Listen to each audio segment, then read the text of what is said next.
जय जगन्नाथ, जय गोमाता।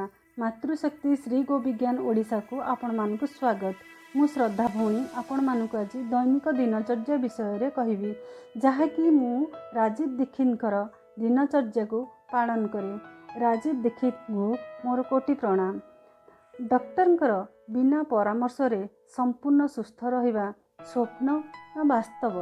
प्राय 80% लोक भारत रे आज रोगी, मात्र सबु रोगर ट्रिटमेंट पाई पर्याप्त परिमाण रे चिकित्सक नाहांती।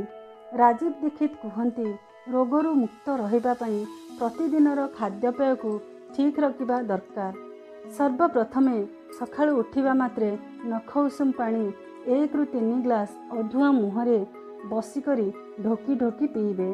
खाइबार आधा घंटा पूर्वरु पानी पीबे और खाइबार 1.5 घंटा पर पानी पीबे।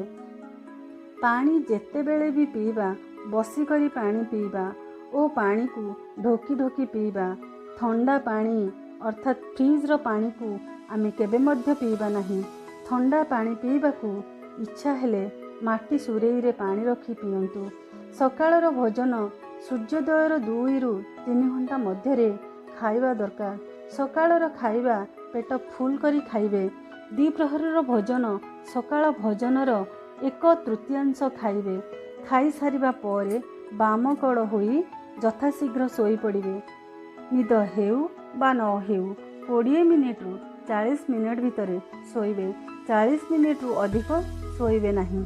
जदि संभव रात्रि भोजन सूर्यास्त पूर्वरु खाइले भल, नहेले मध्य शीघ्र खाइबे।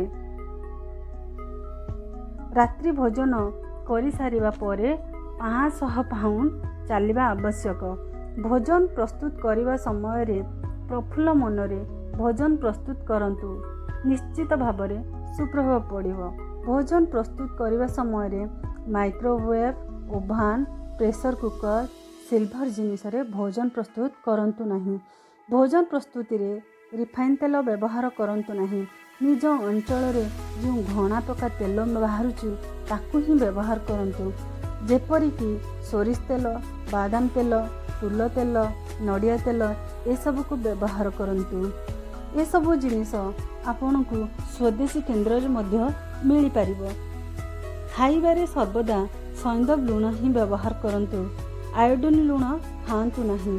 किछि भी निशाद्रव्य सेवन करंतु नहीं, जेपरिकी चा, कॉफी, मैदायुक्त खाद्य, आमिष इत्यादि ए सब को वर्जन करंतु। रात्रि रे सोइबा समय रे दांत घसी हलदी मिसा क्षीर पी सुअंतु। सोइबा समय रे पूर्व दिग को मुंड करी सुअंतु। ए थिला हमर दैनिक दिनचर्या। एहाकु पालन करंतु, सुस्थ रुहंतु। जय जगन्नाथ, जय गोमाता।